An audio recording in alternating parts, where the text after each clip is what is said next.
I'm going to say this right off the bat. Spoilers ahead if you haven't played Metal Hellsinger.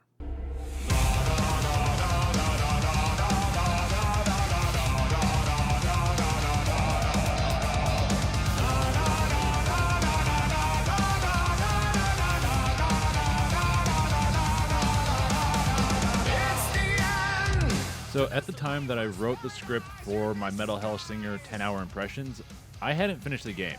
I only played maybe about 6.5 hours at that time. And while I was editing the video for the 10-hour impression, I took the time and finished it on GOAT difficulty. I didn't want to rewrite the whole video to incorporate this, so it's getting its own video. Games, especially level and narrative-based games, need an end goal. Something that's memorable that the game builds up to that you want to achieve after learning so much throughout your time playing the game. You kind of figure what I'm talking about. I'm talking about boss fights. And just like a lot of boss fights, remember to hit that like button and subscribe button until they go to their second phase. In games with a narrative, some of the most memorable moments are the boss fights. Things like the fight against Baldur in God of War, or the fight with Rom in Gears of War. But these games also know that you shouldn't just recycle the same boss over and over. You need to have other bosses in there to spice it up a little bit and force the player to change up their tactics. That's why you meet Magni and Modi and have to fight them about halfway through the game in God of War. Or you have to take down the Berserker in the first Gears, or fight a Brumach. It just spices it up a little bit. Like I said, each boss has a different style of fighting, and they need to be taken down in a specific way to progress the story or complete the level. While I was playing through Metal Hellsinger, I noticed something.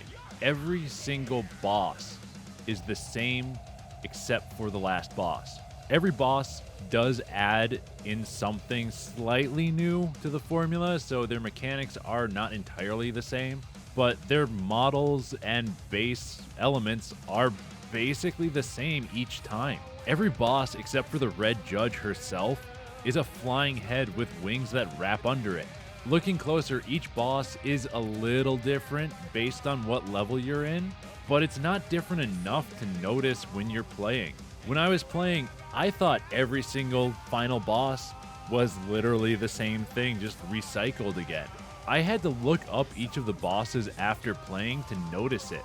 And every boss does the same sequence of base moves. They launch fireballs at you either one at a time, like with the first boss, or multiple sets in a pattern that you have to time to avoid with dodging or jumping over them. When they get hurt enough, they'll turn into sparkly bits and fly somewhere else and reform, and you just shoot them enough to hurt them again. When they get hurt some more, they'll turn into sparkly bits and summon additional fodder enemies for you to fight. That's basically how it is. Like, that is the base of every single fight. The changes to each fight is that the enemies that get summoned are stronger, and they add in a different type of elemental hazard that you have to avoid. Electric pools on the ground, lasers firing from a pillar, lowering floors, stuff like that. They're not exceptionally hard to avoid either, because there's normally a safe ground. Except maybe the lasers. Those you gotta jump over. But in general, every single boss is nearly the same in appearance and is just the same set of base moves over and over again. There's no boss other than the end boss, the Red Judge herself, that charges at you or switches up the attacks in different phases. And I mean like holistically switches them up, not just more fireballs or more launches, more summons. I mean, like, stuff actually feels like it changes and goes to a second phase. And all the bosses in there, it's always the same. And looking back at it, the bosses are kind of boring in Metal Hellsinger. I still love the mechanics and all. I think they're great. But the bosses just aren't creative at all. Like, I get that they're all aspects of the Red Judge and everything, and like all of it gets combined into one fight at the end when you face off against the Red Judge, but they could have come up with some more creative ways to do the aspects than this. Like, okay, here's a thought. Change up the first boss.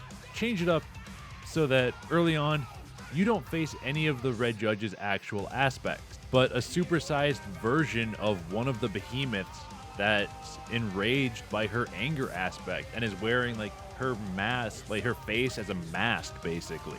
Like something like that that changes up the boss fights. It's just something that's different from the boss fights that are in the game, so that things are not just feeling copy pasted as they do with the boss fights. Talking about the bosses, I also need to touch on the story. It's very exposition heavy all the way through, but even more so at the end. Like, yeah, there's little bits and pieces of it during the game, but it feels like they just completely throw in the main bulk of story right at the end after the Red Judge boss fight and after you defeat the Red Judge. They do set up for like DLC or for a second game, but honestly, they should have just made that the first half of the game and then what's probably going to be the heaven part the second half of the game. And I'll be honest, from a story perspective, it's kind of unsatisfying. Like working through all of this stuff, all of these levels, to just be left on a cliffhanger. It's kind of unsatisfying. I know I said the game was satisfying in my 10-hour review last week, or my 10-hour impressions last week, but that was mostly focused towards the gameplay and mechanics and sound design and score, basically everything except the story. Metal Hellsinger kind of falls into the same position as Stray for me when it comes to the ending, where Stray's conclusion is a really good story ending, but with a pretty bad gameplay segment. Metal Hellsinger's ending is really good gameplay, but with like kind of a bad story ending, like a very unsatisfying story ending. I still love the game and all of its gameplay and mechanics, but the ending and bosses are just the weakest part of its design. So that's going to be it for this video. I hope you guys liked it, and if you did, like I said earlier, break that like button, throw it into a second phase, and also subscribe. Maybe that'll get you into third phase. Or if you're not sure yet, maybe check out my last video here or my biggest playlist, which is all of my 10-hour impressions. And I hope you guys have a royal day.